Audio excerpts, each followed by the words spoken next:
Yes, what a wild season it's been.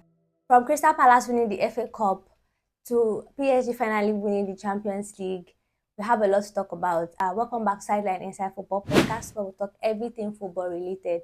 And here with me are the awesome guys to talk about the Champions League and the Unity Cup, because you can't just ignore the Unity Cup as well.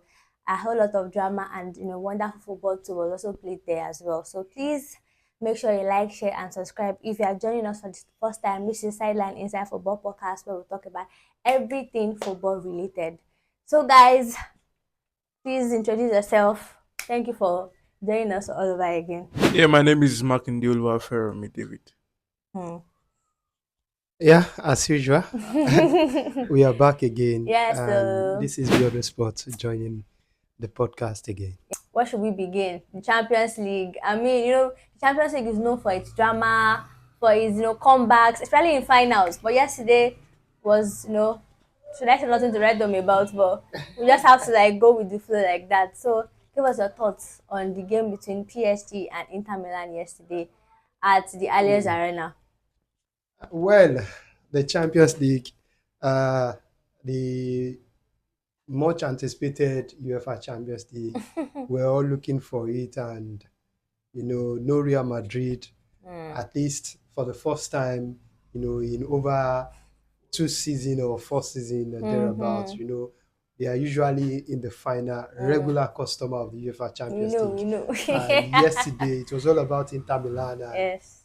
Paris Saint-Germain. But then for me, I wrote on Facebook yesterday that it was, the most one-sided and most boring Champions League ever for Final. me, in my own opinion. And looking at how Inter Milan set out yesterday, I was expecting some sort of at least the kind of performance they gave us against Barcelona. But then Yeah. they just falter yesterday, and Paris Saint Germain ride on them, scoring 5 goals. The likes of Dembele, Doué, even Kvaratskhelia, Mm-hmm. all of the players totally, actually came to the party. And thanks to the Inter Milan players, none of them, actually came to the party yesterday.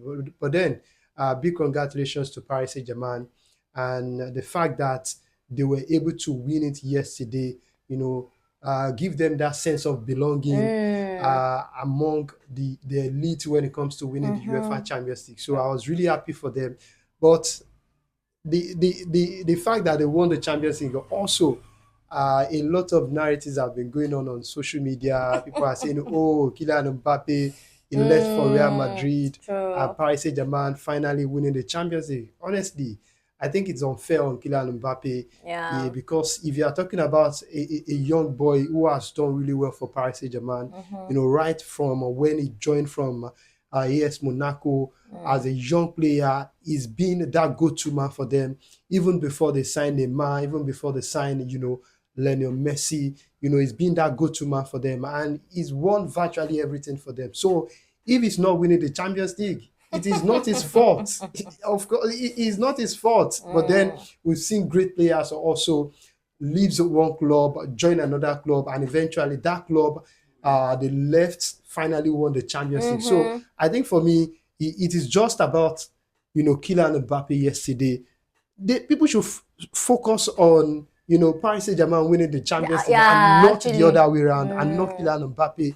Let's celebrate the fact that they won the Champions League and leave Kylian Mbappe, out of the Alone. equation. Yeah. But then, he's a superstar. Definitely, people will talk Talk about about him. him.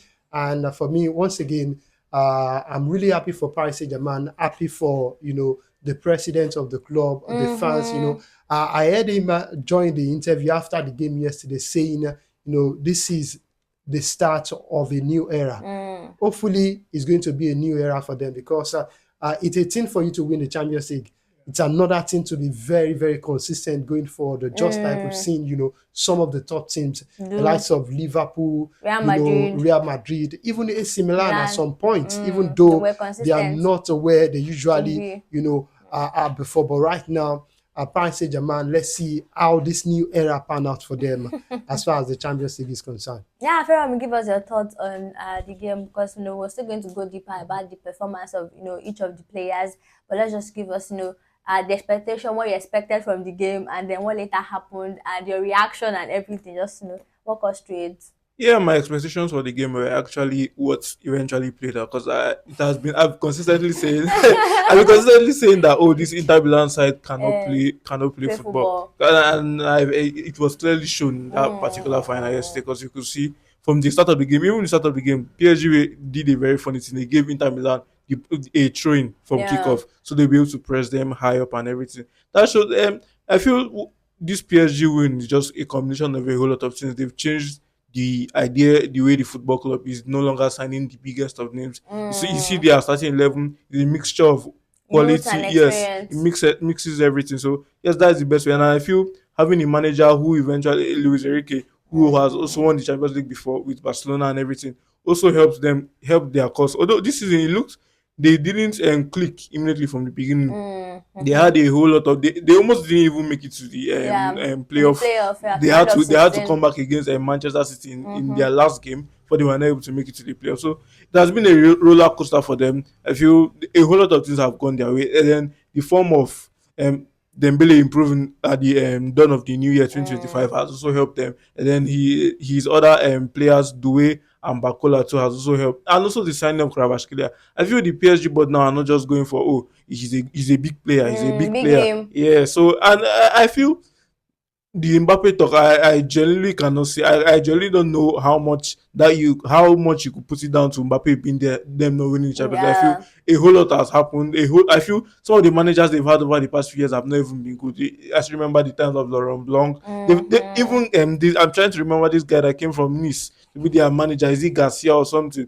So they've had a whole lot of in quotes mid managers, and Managers. eventually the time they had a good manager, Mbappe they now already made up his mind to leave. yeah, and they now also set up a good squad to give him what he wanted. We still remember before the Champions League quarter final last season Mm. against Barcelona, there was a whole Mm-hmm. lot of talk with Enrique telling Mbappe, "Oh yeah, start pressing." Although you could say Mbappe does not press, Mbappe does not, but the goals he was giving for the team was enough for him to say, Mm-hmm. okay, maybe I shouldn't actually be doing a whole lot in this team. So yes, I feel the PSG win was just they outplayed Inter and Inter cannot hang. I'm going to consistently say they can. They a whole lot of their whole ideas they couldn't just pan out for them. Well, I think just to buttress the Mbappe banter and everything. I get the place of banter, but at the same time, I think you should just let the PSG side enjoy their victory because they've earned it, and they've been building this. They've been wanting to win the Champions League for I think for 10 years now, for a decade or more. More than I think 2011 was when they started, the takeover and everything. And started investing in the club, and I've been saying it that football is no longer about just a player where you just have a certain Ronaldo or Messi. It's really rare. It's not like about teamwork, working together as a whole to make sure that something happens eventually. And you can say that Mbappe was quite unlucky when he was at PSG because they won everything in the league, but when it comes to the biggest stage in the Champions League, they always flop. I think they didn't even make it to semi-final. They always like get admitted. Had I think the round of 16. I think they always got admitted around that period. So for me, I think Mbappe just everybody. I get the banter because of course I'm going to banter him because he wanted to go win Champions League at Real Madrid. But I think it's still going to happen eventually. We all know Real Madrid that like the kings of the competition, and you can say like maybe you took inspiration from a certain Jude Bellingham because Jude Bellingham left for Real Madrid and he won the La Liga and the Champions League in the same season. So you can say that maybe that's his inspiration, but let's just I think Mbappe just lives rent free in some people's head. I mean, let him just enjoy his life. Let him enjoy his work success. Because even without him winning something this season, he had a successful season individually. Because he has that that individual brilliance about him. He's always going to show up, even if the team is not doing well. He's always going to shine. He's always going to shine. So let's just everybody just like I think beefing and everything. Rival, I know that the rival fans are there in the midst. But at the same time, I think there's some element of truth to what they said when it comes to the pressing and everything. I don't think Mbappe is that kind of player that is going to press anyways. I don't think I think you will see the tracking back that Kvaratskhelia was doing yesterday. If it was Mbappe, I don't think that would have happened. And But then you cannot compare Mbappe what Mbappe brings to the does table offensively, offensively yeah, true. I and get what it. I get Kvaratskhelia it. brings to the table. Yeah, I get it. This is a man who literally scored close to 40 goals every season for Paris Saint-Germain. So if a certain Kvaratskhelia is coming into the team and you are telling him, yo, you have to press, you have to come back. Of course, he definitely want to listen because this is Kylian Mbappe. No disrespect to Kvaratskhelia, fantastic player, but then Kylian Mbappe, you know this guy is going to give you the goals. So you have to, build a team that are going to press, that are going to defend. I understand why people are saying, "Oh, you need to play as a team." Of course, Kylian Mbappe has a playing as a team, but then I was listening to Thierry Henry yesterday when he was having a conversation about how he told the president of Paris Saint-Germain that you need to go young, you need to go quality. Of course, Paris Saint-Germain have been going quality, but then the question is, have they been able to crack that code about winning the Champions League? No. At the point, they had the likes of, Cavani, Lavezzi, Pastore, Ibrahimovic, but then they couldn't win the Champions League. So at some point also, okay, they felt like, okay, let's go for another set of players. Neymar, they Messi, went for Neymar. Messi. They signed Messi, hoping that they were going to crack that code again, but they failed. So when Mbappe, you see, the whole shenanigan around Kylian Mbappe is about him wanting to leave for Real Madrid. And it is not about him going to Madrid to win Champions League. It is just his dream of playing for Real Madrid, and that dream has been right from when he was a child. So I see no reason why the fans are calling for his head that he left. I think it's just and Paris Saint-Germain football is nowadays. Of course, social media and everything. but then they need to cut him some slack, because if you are talking about him not winning the Champions League for Paris Saint-Germain, of course he would definitely want to win the Champions League for Paris Saint-Germain, but he's not been that lucky. It just didn't happen. Yes, he's not been that lucky. It doesn't happen. So if he wants to move forward, so be it. Let it go. It is good that another set of players have finally achieved that, that fit for them. But then, honestly, as I said earlier, it is not, good for, for Kylian Mbappe. We understand the banter side of it, but then, honestly, I think it's really unfair. Yes, really unfair. No problem. I think now let's talk about the game as a whole. Feromi, give us your your breakdown of the game from the first half, from the kickoff, because you've said it and we had the debate. I was like, no, I think this Inter Milan side, they're not good when it comes to their offensive side. Like, they're not really clinical and everything like that. But they scored 7 goals against Barcelona. First of all, you're a Barcelona fan. Come and explain how a team that you said cannot play football, that said cannot play football, managed to score 7 goals against the almighty Barcelona. That one aside. And then the second question is, how did Inter Milan manage to concede 2 goals in 20 minutes and to not manage to get a shot on target from the first minute to 68th minute? They could not get a shot on target. So describe to us what you think happened in that scenario. Yeah, the first question going about how they were able to score 7 goals against Barcelona. I still remember saying that recently, that the issue about this Barcelona side is not having a strong defense. I feel the Barcelona's strength especially this particular season, is outscoring your opponent. Even if you now even look at the Madrid game and you see how many games we played against Madrid, it was outscoring, especially towards the Copa del Rey final and then the last game in the El Clasico in the league. So I feel the Barcelona's team, the defensive structure is not strong enough to hold attacks. And like I said, yesterday, Inter Milan consistently did what they did against Barcelona, play one long ball straight through, and the high line is already playing you on. Then you're one-on-one with the goalkeeper. And Szczesny, I even saw a stat that Szczesny, in the game against Inter, the 2 legs, he had only 2 saves. So imagine having only 2 saves over 2 legs of football. So I feel that was just it. Inter were very clinical on the day. And the chances, Barcelona defense is always going to give you a whole lot of chances, and they were able to outscore Barcelona, and that's good for them. That's how they were able to get to the final. And Jan Sommer was brilliant over the 2 legs. If it was Jan Sommer that turned up in the final, Barcelona would have probably eaten them alive over the 2 legs. So yeah, that's just that, and that's football. It could happen to you any day at any time. And then the Inter Milan PSG game, I felt PSG knew where to hold Inter Milan. Inter Milan were always looking for the second balls in the midfield to we play up long to either Lautaro Martinez or Marcus Thuram. Then someone holds it up in the midfield, Mkhitaryan or Chanaloglu. Then we try and control it. Then try and create let's say numerical superiority especially from the Dumfries wing, because the Marco was always trying to come in. So Mm-hmm. and they were not able to do that. Once they tried to win the second ball, either Vitinha or Joan Neves were there already to win the ball back for PSG and recycle the possession and take the. And I feel the PSG side clearly understood their work. There was no and one thing I like about this PSG side that I've consistently said is that there is no number nine. Everybody's just floating where they want to be. You see, Dembele is at the right wing now. He's at the Mm. left wing. Kvaratskhelia can be at the left wing. Can be at the right wing. Doué can play number nine. He can float. He does. They are able to interchange, and that's one thing I like. I heard of people say, "Oh, maybe Tiki Taka is dead," but I feel that's a reinvention of the Tiki Tiki Taka that we taka. actually know. Because Mm. positional football, you just know you are not just staying in one place.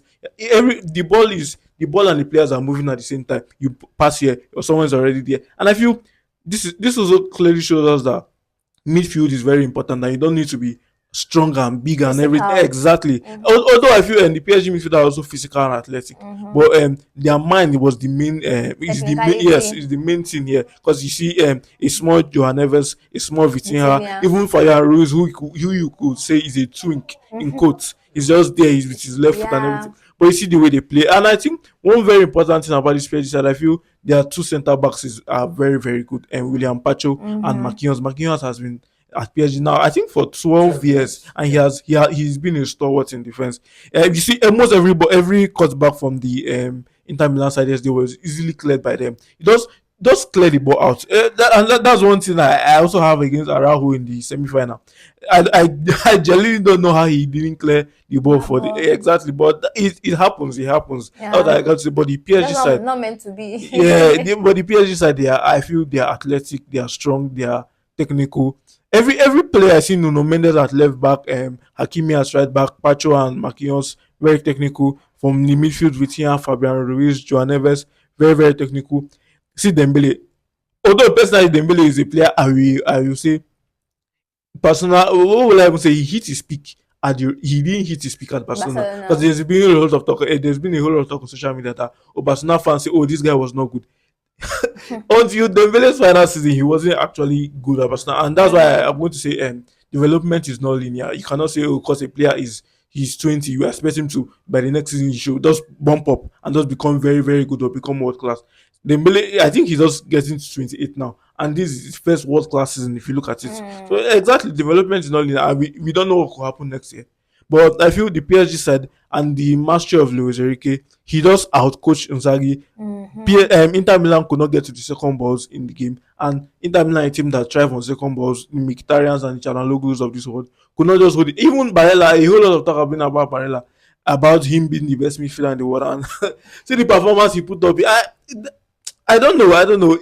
That performance, you say, oh, maybe he's not the best. He's not one of the good midfielders, but he's still good. That just shows that a team's setup is exactly what, if you are set up to make a player show his best characteristics, you are clearly Mm-hmm. going to see it. Mm. And I know there's been a whole lot of talk about Joan Neves being a small twink, a small boy. Why is he there? Why even Manchester United fans didn't want him at a particular time. They were like, oh, Joan Neves is small, he cannot win the duels. But if you check the duels this particular season, you see a whole lot of duels won by Joan Neves. So one thing I'm going to say is that this tactic of Luis Enrique clearly made the players play very well as they are. And then one thing I'm going to say is Tiki Taka is back.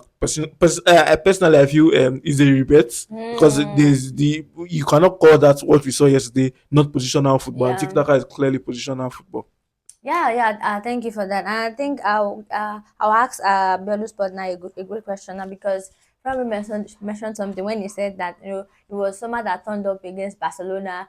Something. I think for me generally, I think it was not about Soma or anything. I think they just outclassed, outsmarted everything, because the goals that they scored were simple goals. The first goal was even a tapping. There was nothing. Soma. I think maybe the second goal should have done better. Okay, the second goal was even a deflection. I think the third goal should have done better. But for me, I don't think Soma can be blamed for anything that happened yesterday. I think the defensive, I think PSG just they just kind of they just broke down the defense easily. Like every time they attacked, they looked like they were going to score. I mean, that 5-0 victory was actually like flattering for Inter Milan. It could have been more. It should have been more. It Yeah. should have been like 8-0, even not for Bacola wasting a lot of chances Mhm. when he came on. I think so. What do you think? happened exactly? So like, is it like that the defensive side that we've all been shouting about, Inter Milan are not so good, or is it that PSG were just, because I think people are taking the credit off PSG. They're saying, oh, I think Inter Milan, they were just so bad. Is it that Inter Milan were so bad, or PSG, they were so good that Inter Milan could not handle? Well, I wouldn't want to take anything away from Luis Enrique and his boys yesterday. Mm-hmm. Fantastic team, fantastic setup. Mm-hmm. Attacking wise, they were phenomenal. Doué, Kvaratskhelia, Mm. Ousmane Dembele, and just like Feromi said, these guys were ready, to go for the balls. They were ready, to make you do that mistakes. And Mm-hmm. if you look at Inter yesterday, Asebi, Bastoni, they were nowhere to be found. I think the missing link for them yesterday, in my own opinion, I think the absence of Bisek yesterday, actually affected the pairing of that defensive core. We saw what Yeah. they did against Barcelona. They were really solid against Barcelona, and they were ready to go forward also. They were ready for the jugular.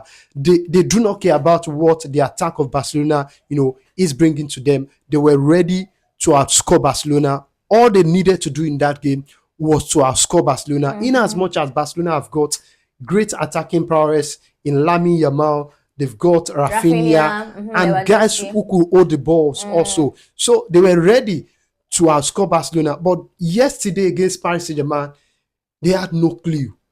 They They could not had even touch the ball at a totally, point. they had no They clue. could not. Asebi at some point he was frustrated. Even Bastoni. At some point, Mm-hmm. I was asking myself, where is Bastoni on this pitch? So it tells you the tactics of Luis Enrique in that game. He knew what he wanted to do, and he set up rightly how he wants his team to play. So Mm-hmm. if you want to play against Inter Milan, all you needed to do is to set out in a way that you can actually break down their defense. And Defense. I think that is what they did yesterday. Paris Saint-Germain, Yao Neves, talking about Vitinha, even Mm. Ruiz, also Fabian Ruiz. Ruiz, yeah. Those three guys yesterday, they were just orchestrating the ball. They didn't give any chance to It the was likes so, of it was, Shananoglu and yeah, Mkhitaryan. At some point, even Shananoglu was even frustrated. So it shows how organized. dominant Paris Mm-hmm. Saint-Germain were yesterday. And for Mm-hmm. me, I talked about the fact that playing against Barcelona showed Paris Saint-Germain how to actually beat Inter Milan. Because if you look at that Inter Milan team, you know what they wanted to do. They want to go at you. They want to outscore you. But Paris Saint-Germain knew that, okay, this is the They didn't even give them possession. at all, Nothing. at all. So for Nothing. me, it was just total demolition Domination. yesterday. Yeah. And Paris Saint-Germain, of course, they actually deserve it. But honestly, I would have preferred a Barcelona and Paris Saint-Germain final yesterday. It wouldn't Yeah, have been it has been really this interesting. boring, yes, a Yeah. boring final for football fans across the world. Yeah, I think it was just a final that didn't really live up to expectation. Mm-hmm. It didn't really live up to expectation at all. I mean, everybody, the hype, though the hype wasn't really there, because most people in Nigeria, Mm-hmm. don't really support Inter Milan and PSG. They are supporting, a big team in La Liga or a big team in the Yeah, Premier League yeah. in Nigeria. So the hype was not really there. And then we still, as football fans, we love the game. We still went ahead to watch it. And from this, like, immediately they considered the second goal, I started hissing that, okay, what is going on here? This is not a Champions League final. So like that will take me to the next question. So I think, what's your thought on the new format of the UEFA Champions League? Do you think the new format has actually kind of improved the game, or do you think it's still the same old same? I think because yesterday kind of made the quality of football, especially with Inter Milan, they look really bad. They looked really bad yesterday.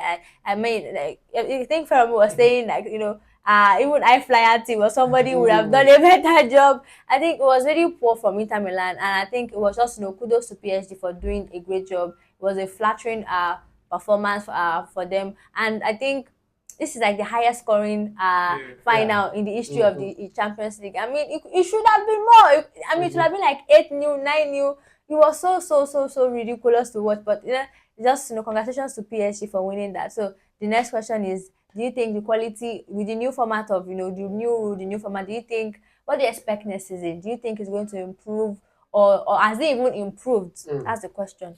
Well, when the new format was actually announced by, UEFA. UEFA, football fans were a bit skeptical about, this new format, we are not going to enjoy Champions League anymore. They are taking the glamour away from the UEFA Champions. One thing about human being, we are a Always bit, going to complain. yes, lethargic when it comes to, changes. And, as time, goes on, We're going we to started adjust. falling in love with the new format. In fact, at some point, some people were saying, I don't really understand this new format, but then we adapt to the old changes and all of that, and we Yeah. started growing into the new format. I think one thing that I really I love about the new format is the fact that the lesser lights, some of the clubs you cannot really or go toe to toe with the big boys, were able to showcase what they've got to also. You look at a certain Brest from French Ligue 1, Aston Villa as well. Yes, they held their own against Paris Saint-Germain. Even Aston Villa, in as much as we want to say they've won the Champions League before, but then it's been a long time long that time. they actually play in the Champions League. We saw what they did against Paris Saint-Germain, if not the fact that they conceded a lot of goals in the first leg. So it was really so sweet to see some of these guys showcase what they've got to also. So I think for me, the biggest winner actually had to be the lesser lights. They would definitely want to showcase what they've got to also. And of course, it's a big platform also for them to actually take something home.